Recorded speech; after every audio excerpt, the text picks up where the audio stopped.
लंका में महाबलशाली मेघनाद के साथ बड़ा ही भीषण युद्ध चला। अंततः मेघनाद मारा गया। रावण जो अब तक मद में चूर था, राम सेना खास तौर पर लक्ष्मण का पराक्रम सुनकर थोड़ा तनाव में आया।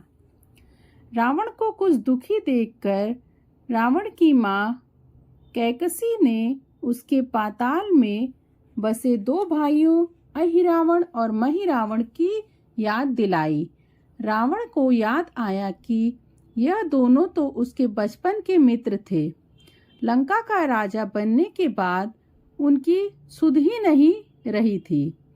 रावण यह भली प्रकार जानता था कि अहिरावण और महिरावण तंत्र मंत्र के महापंडित, जादू टोना के धनी और मां कामाक्षी के परम भक्त हैं।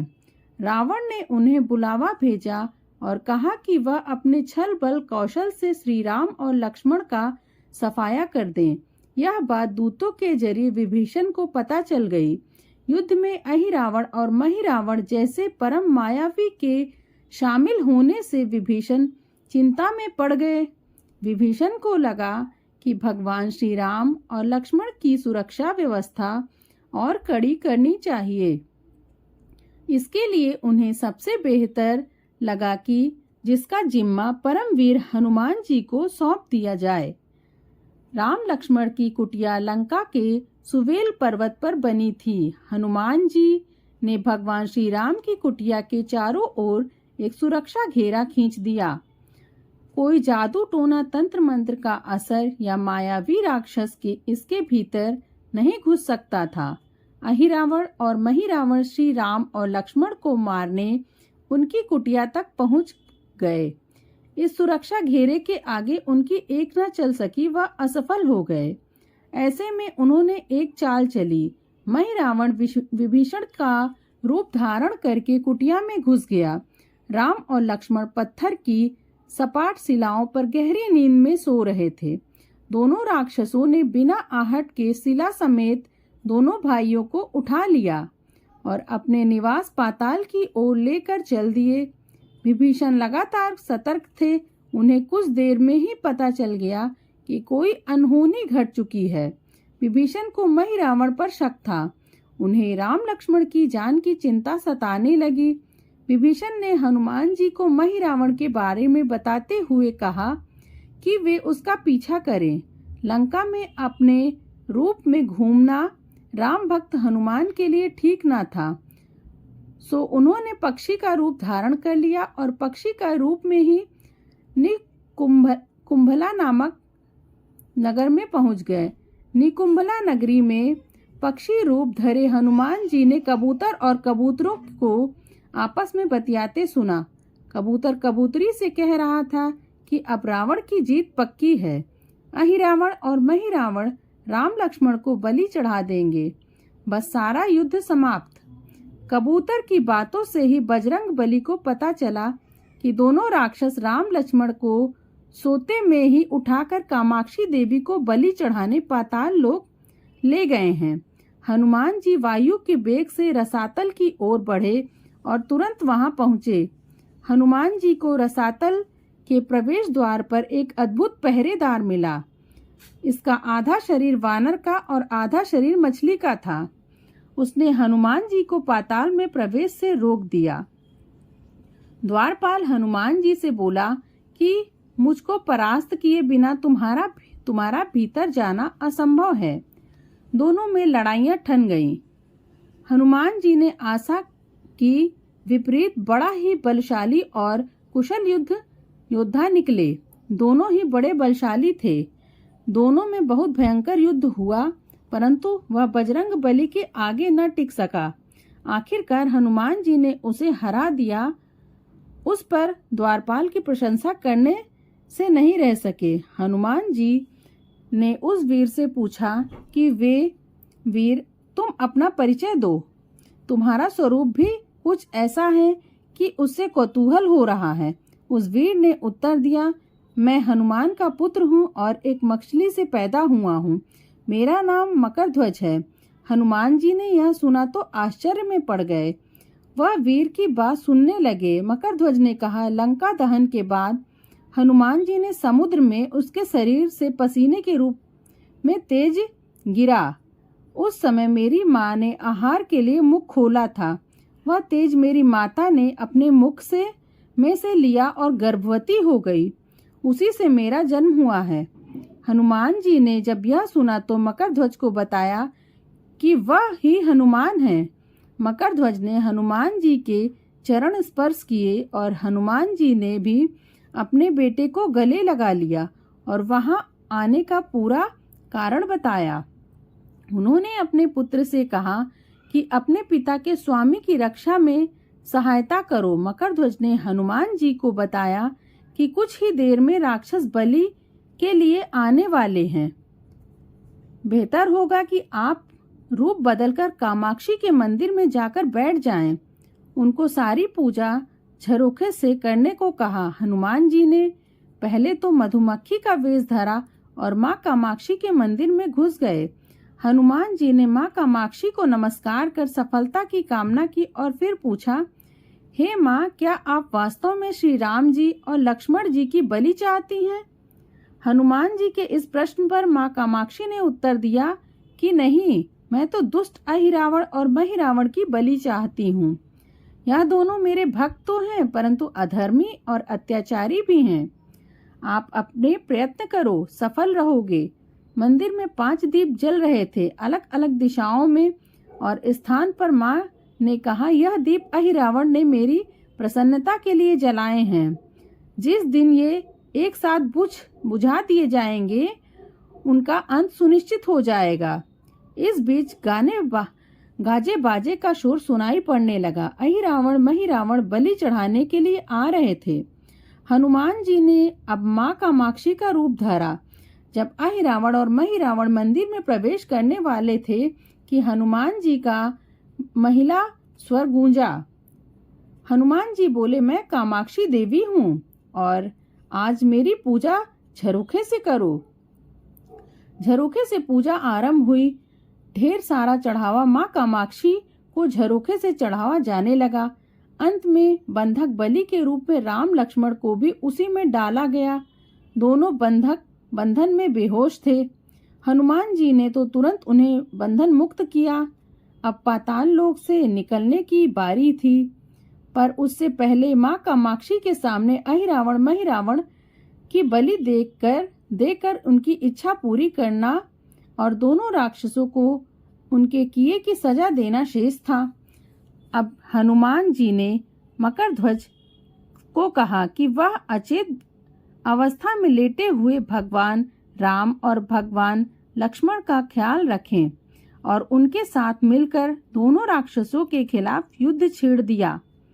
पर यह युद्ध आसान ना था। अहिरावण और महिरावण बड़ी मुश्किल से मरते तो फिर 5-5 के रूप में जिंदा हो जाते। इस विकट स्थिति में मकरध्वज ने बताया कि अहिरावण की एक पत्नी नाग कन्या है। अहिरावण उसे हर लाया है। वह उसे पसंद नहीं करती, पर मन मार के उसके साथ है। वह अहिरावण के राज जानती होगी। उससे उसकी मौत का उपाय पूछा जाए। आप उसके पास जाएं और सहायता मांगे। मकरध्वज ने राक्षसों को युद्ध में उलझाए रखा। उधर हनुमान अहिरावण की पत्नी के पास पहुंचे। नाग कन्या से उन्होंने कहा कि यदि तुम अहिरावण के मृत्यु का भेद बता दो तो हम उसे मारकर तुम्हें उसके चंगुल से मुक्ति दिला देंगे। अहिरावण की पत्नी ने कहा, मेरा नाम चित्रसेना है। मैं भगवान विष्णु की भक्त हूँ। मेरे रूप पर अहिरावण मिट गया और मेरा अपहरण कर यहाँ कैद किए हुए है, पर मैं उसे नहीं चाहती। लेकिन मैं अहिरावण का भेद तभी बताऊंगी जब मेरी इच्छा पूरी हो जाएगी। हनुमान जी ने अहिरावण की पत्नी नाग कन्या चित्रसेना से पूछा कि आप अहिरावण की मृत्यु का रहस्य बताने के बदले क्या चाहती हैं? आप मुझसे अपनी शर्त बताएं, मैं उसे जरूर पूरा करूंगा। चित्रसेना ने कहा, दुर्भाग्य से अहिरावण जैसा असुर मुझे हर लाया। इससे मेरा जीवन खराब हो गया। मैं अपने दुर्भाग्य को सौभाग्य में बदलना चाहती हूँ। आप अगर मेरा विवाह श्री राम से कराने का वचन दें तो मैं अहिरावण के वध का रहस्य बताऊंगी। हनुमान जी सोच में पड़ गए। भगवान श्री राम तो एक पत्नी निष्ठ हैं, अपनी धर्म पत्नी देवी सीता को मुक्त कराने के लिए असुरों से युद्ध कर रहे हैं। वह किसी और से विवाह की बात तो कभी भी ना स्वीकारेंगे। मैं कैसे वचन दे सकता हूँ? फिर सोचने लगे कि यदि समय पर उचित निर्णय ना लिया गया तो स्वामी के प्राण ही संकट में पड़ जाएंगे। असमंजस की स्थिति में बेचैन हनुमान जी ने ऐसी राह निकाली कि सांप भी मर जाए और लाठी भी ना टूटे। हनुमान जी बोले, तुम्हारी शर्त स्वीकार है, पर हमारी भी एक शर्त है। यह विवाह तभी होगा जब तुम्हारे साथ भगवान राम जिस पलंग पर आसीन होंगे वह सारी सलामत रहना चाहिए, वह सही सलामत रहना चाहिए। यदि वह टूटा तो उसे अपशकुन मानकर वचन से पीछे हट जाऊंगा। जब महाकाय अहिरावण के बैठने से पलंग नहीं टूटता तो भला श्री राम के बैठने से कैसे टूटेगा? यह सोचकर चित्रसेना तैयार हो गई। उसने अहिरावण समेत सभी राक्षसों के अंत का सारा भेद बता दिया। चित्रसेना ने कहा, दोनों राक्षसों के बचपन की बात है। इन दोनों के कुछ शरारती राक्षस मित्रों ने कहीं से एक भ्रामरी को पकड़ लिया। मनोरंजन के लिए वे उसे भ्रामरी को बार बार कांटों से छेड़ रहे थे। भ्रामरी साधारण भ्रामरी तो नहीं थी, वह भी बहुत ही मायावी थी, किंतु किसी कारणवश वह पकड़ में आ गई थी। भ्रामरी की पीड़ा सुनकर अहिरावण और महिरावण को दया आ गई और अपने मित्रों से लड़ करके उसे छुड़ा लिया। मायावी भ्रामरी का पति भी अपनी पत्नी की पीड़ा सुनकर आया था। अपनी पत्नी की मुक्ति से प्रसन्न होकर उस भौरे ने वचन दिया था कि तुम्हारे उपकार का बदला हम सभी भ्रमर जाति मिलकर चुकाएंगे। ये भौरे अधिकतर उसके शयन कक्ष के पास रहते हैं। ये सब बड़ी भारी संख्या में है। दोनों राक्षसों को जब भी मारने का प्रयास हुआ है और ये मरने को जाते हैं, तब भ्रमर उसके मुख में एक बूंद अमृत डाल देते हैं। उस अमृत के कारण ये दोनों राक्षस मरकर भी जिंदा हो जाते हैं। इनके कई कई रूप उसी अमृत के कारण हैं। उन्हें जितनी बार फिर से जीवन दिया गया उनके उतने ही नए रूप बन गए। इसलिए आपको पहले इन भंवरों को मारना होगा। हनुमान जी रहस्य जानकर लौटे। मकरध्वज ने अहिरावण को युद्ध में उलझा रखा था, तो हनुमान जी ने भंवरों का खात्मा शुरू किया। वे आखिर हनुमान जी के सामने कहाँ तक टिकते? जब सारे भ्रमर खत्म हो गए और केवल एक बचा तो वह हनुमान जी के चरणों में लौट गया। उसने हनुमान जी से प्राण रक्षा की याचना की। हनुमान जी पसीज गए। उन्होंने उसे क्षमा करते हुए एक काम सौंपा। हनुमान जी बोले, मैं तुम्हें प्राण दान देता हूँ, पर इस शर्त पर कि तुम यहाँ से तुरंत चले जाओगे और अहिरावण की पत्नी के पलंग की पाटी में घुसकर जल्दी से जल्दी उसे पूरी तरह खोखला बना दोगे। भंवरा तत्काल चित्रसेना के पलंग के पाटी में घुसने के लिए प्रस्थान कर गया। इधर अहिरावण और महिरावण को अपने चमत्कार के लुप्त होने से बहुत अचरज हुआ, पर उन्होंने मायावी युद्ध जारी रखा। भ्रमरों को हनुमान जी ने समाप्त कर दिया। फिर भी हनुमान जी और मकरध्वज के हाथों अहिरावण और महिरावण का अंत नहीं हो पा रहा था। यह देखकर हनुमान जी कुछ चिंतित हुए। फिर उन्हें कामाक्षी देवी का वचन याद आया। देवी ने बताया था कि अहिरावण की सिद्धि है कि जब पांचों दीपक एक साथ बुझेंगे तभी वे नए नए रूप धारण करने में असमर्थ होंगे और उनका वध भी हो सकेगा। हनुमान जी ने तत्काल पंचमुखी रूप धारण कर लिया। उत्तर दिशा में वराह मुख, दक्षिण दिशा में नरसिंह मुख, पश्चिम में गरुड़ मुख, आकाश में हयग्रीव मुख और पूर्व दिशा में हनुमान मुख।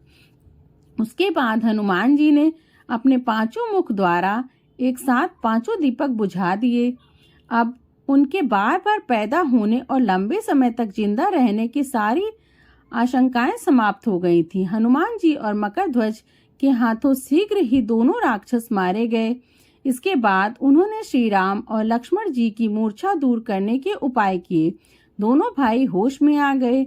चित्रसेना भी वहां आ गई थी। हनुमान जी ने कहा, प्रभु, अब आप अहिरावण और महिरावण के छल और बंधन से मुक्त हुए, पर इसके लिए हमें इस नाग कन्या की सहायता लेनी पड़ी थी। अहिरावण इसे बलपूर्वक उठा लाया था। वह आपसे विवाह करना चाहती थी। कृपया उससे विवाह कर अपने साथ ले चलें, इससे उसे भी मुक्ति मिलेगी। श्री राम हनुमान जी की बात सुनकर चकराए। इससे पहले कि वह कुछ कह पाते, हनुमान जी ने कह दिया, भगवान, आप तो मुक्तिदाता हैं। अहिरावण को मारने का भेद इसी ने बताया है। इसके बिना हम उसे मारकर आपको बचाने में सफल ना हो पाते। कृपया निधान इसे भी मुक्ति मिलनी चाहिए। परंतु आप चिंता ना करें, हम सबका जीवन बचाने वाले के प्रति बस इतना कीजिए कि आप बस इस पलंग पर बैठिए, बाकी का काम मैं संपन्न करवाता हूँ। हनुमान जी इतनी तेजी से सारे कार्य करते जा रहे थे कि इससे श्री राम जी और लक्ष्मण जी दोनों चिंता में पड़ गए।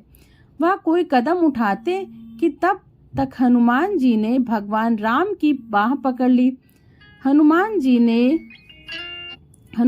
ने भावावेश में प्रभु श्री राम की बाह पकड़कर चित्रसेना के सजे धजे विशाल पलंग पर बैठा दिया। श्री राम कुछ समझ पाते कि तभी पलंग की खोखली पाटी चरमरा कर टूट गई। पलंग धराशाही हो गया। चित्रसेना भी जमीन पर आ गिरी। हनुमान जी हंस पड़े और फिर चित्रसेना से बोले, अब तुम्हारी शर्त पूरी हुई नहीं, इसलिए यह विवाह नहीं हो सकता।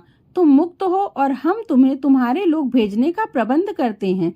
चित्रसेना समझ गई कि उसके साथ छल हुआ है। उसने कहा कि उसके साथ छल हुआ है। मर्यादा पुरुषोत्तम के सेवक उनके सामने किसी के साथ छल करे, यह तो बहुत अनुचित है। मैं हनुमान जी को श्राप दूंगी। चित्रसेना हनुमान जी को श्राप देने ही जा रही थी कि श्री राम का सम्मोहन भंग हुआ। वह इस पूरे नाटक को समझ गए। उन्होंने चित्रसेना को समझाया, मैंने एक पत्नी धर्म से बंधे होने का संकल्प लिया है, इसलिए हनुमान जी को यह करना पड़ा। उन्हें क्षमा कर दीजिए। क्रुद्ध होकर चित्रसेना तो उनसे विवाह की जिद पकड़े बैठी थी। श्री राम ने कहा, मैं जब द्वापर में श्री कृष्ण अवतार लूंगा तब तुम्हें सत्यभामा के रूप में अपनी पटरानी बनाऊंगा। इससे वह मान गई। हनुमान जी ने चित्रसेना को उसके पिता के पास पहुंचा दिया। चित्रसेना को प्रभु ने अगले जन्म में पत्नी बनाने का वरदान दिया था। भगवान विष्णु की पत्नी बनने की चाह में उसने स्वयं को अग्नि में भस्म कर लिया। जय श्री राम। फ्रेंड्स, आशा करती हूँ आपको मेरे द्वारा सुनाई गई यह कहानी पसंद आई होगी। ऐसे ही मेरे वीडियोस के साथ जुड़े रहें और मेरे चैनल को लाइक, शेयर और सब्सक्राइब करना ना भूलें। धन्यवाद।